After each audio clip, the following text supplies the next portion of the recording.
Omicron variant, the surge that we saw in January and early February was of great concern, but it seems that it was less severe in terms of its impact on the labor market than a lot of forecasters expected, including myself.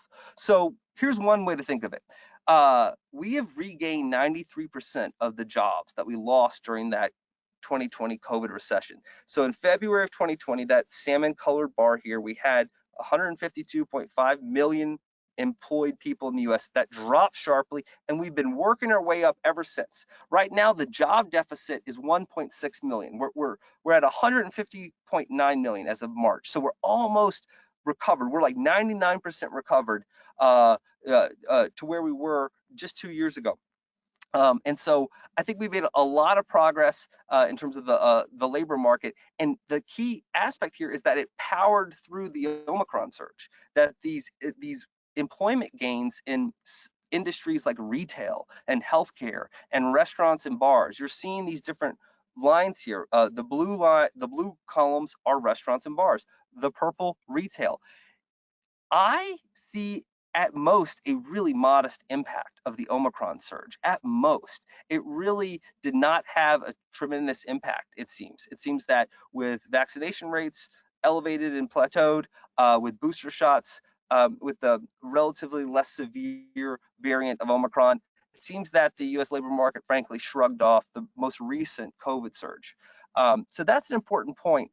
But one of the interesting ways that this COVID pandemic and recession has shifted consumer buying patterns and thus recruiting and jobs has been through warehousing. Now, warehousing has been the single strongest industry in terms of job gains over the last 2 years, up more than a third the number of jobs in warehousing and storage compared to where we were 2 years ago. Whereas the overall employment level is, we're not quite back to where we were prior to the pandemic. Though we've regained 93% of the jobs we lost during that recession.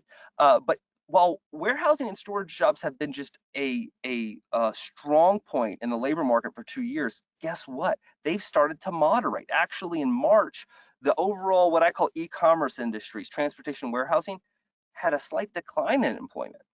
And guess what industries have had really accelerating gains in payrolls? Restaurants and bars and retail. So those in-person services are really heating up. So I see a strong shift underway as we really come out 2 years later from this COVID recession. Not that COVID has disappeared. COVID has not disappeared. It's wreaking havoc.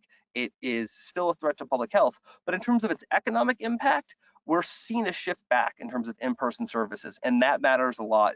If you're in those industries as a recruiter, take note.